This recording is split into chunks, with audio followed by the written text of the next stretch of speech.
मोठ्या श्रद्धेनं भाविक भक्त येत असतात आणि ही सगळी व्यवस्था पाहण्याचं काम हे सेवाभावी मंडळ करत असतं। अर्थातच सिद्धेश्वर देवस्थान ट्रस्ट जरी असेल तरी सेवेकरी मंडळ या ठिकाणी काम पाहतं आणि एकूणच ह्या ज्या देणग्या एकत्र केल्या जातात आणि ह्या देणग्या या जीर्णोद्धारासाठी म्हणा किंवा व्यवस्थापनासाठी हे सगळं केलं जातं। आपण जाऊया त्यांच्याकडे चर्चा करूया की साधारणतः कसं कामकाज चालतं।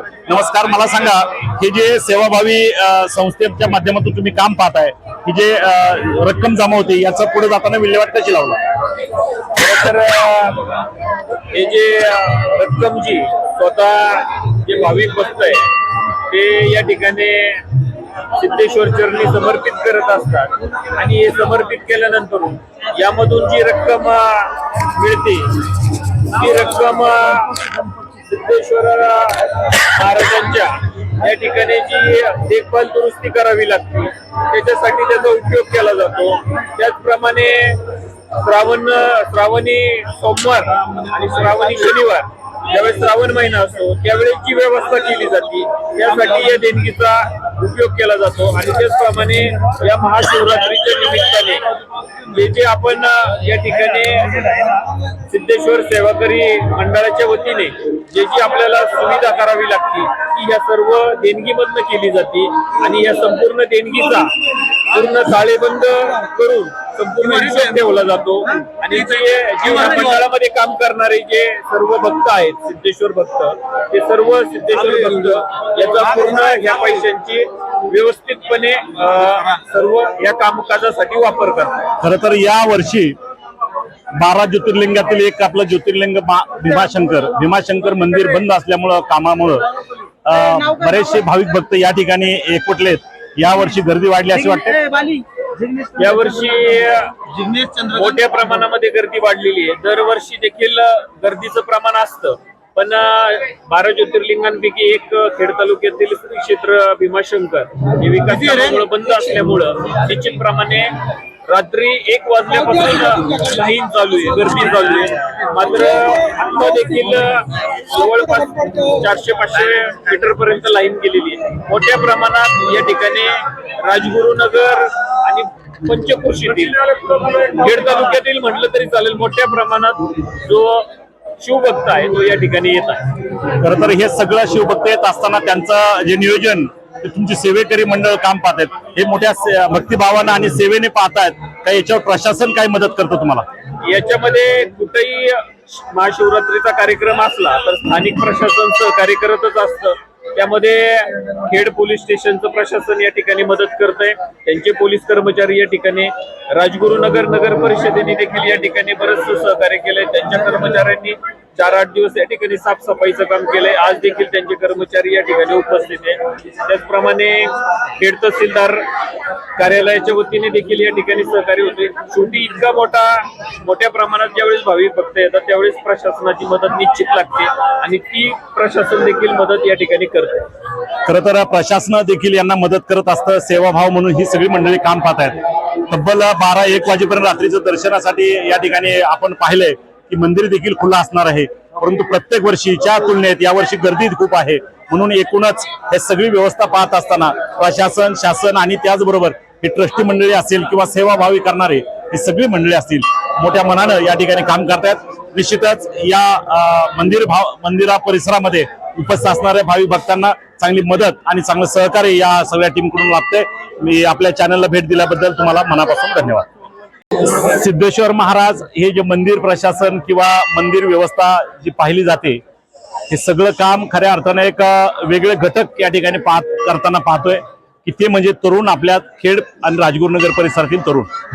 मग प्रत्येक वर्षी आपण पाहिलंय अगदी श्रावणी सोमवार असेल किंवा महाशिवरात्री असेल किंवा अन्य काही कार्यक्रम असतील तर त्या सगळ्या कार्यक्रमामध्ये सिद्धेश्वर सेवेकरी मंडळ या नात्यानं हे सगळं संयोजक मंडळी काम पाहतायत आणि त्या माध्यमातून बरेच युवक त्यामध्ये सहभागी आहेत। आमचे सचिनराव सावंत आहेत, मी त्यांच्याकडे जाणार आहे। त्याचबरोबर त्यांचे बरेचसे सहकारी आहेत की ज्यांनी हे मंदिर या मंदिराला खऱ्या अर्थाने गरज आहे तरुणांची एकवटण्याची, ते एकजुटी त्यांनी केली आणि हे सगळं काम पाहतात। सचिन भाऊ, मला सांगा किती वर्षापासून तुमचं सेवेकरी मंडळ काम पाहतंय? आम्ही 6 वर्ष आले।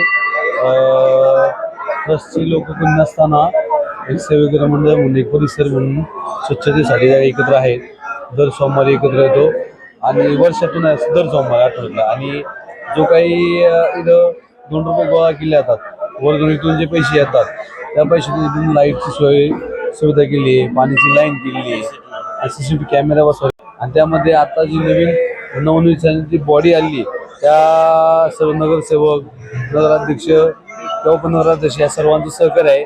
आणि विशेष करून हे सेवेकरी मंडळामध्ये जे अपेक्षित नसताना पण अदृश्यपणाने खूप लोक मदत करतात. आणि आजच्याला शंकर भाऊनी निवेदनाचं काम केलं, पावती फाडण्यापासून तर नाही का सगळ्यावर टॉप टू विषय पाण्याचे आहे, त्याच्यामध्ये खूप लोक आहेत. मग त्याच्यामध्ये गुरव असतात, कलर काम झालं ह्या महाशिवरात्रीच्या निमित्त, त्याच्यामध्ये सहकार्याची भावना राजूनगरच्या सगळ्या वासियांमध्ये आहे. त्याचं आज जे जागतं उदाहरण आहे. आणि आज आपण एक नवीन पद्धतीने यंत्रणा केलेली आहे की बाबा पार्किंग लांब केलंय, लोकांना यायची वाट व्यवस्थित करून दिली, जायचा एक मार्ग आणि यायचा एक मार्ग. त्यामुळे गर्दीचं प्रमाण खूप असताना पण त्रास काही न होता सगळं चालू आहे. त्याच्यामध्ये सर्व मित्रपरिवारांचं सहकार्य आहे.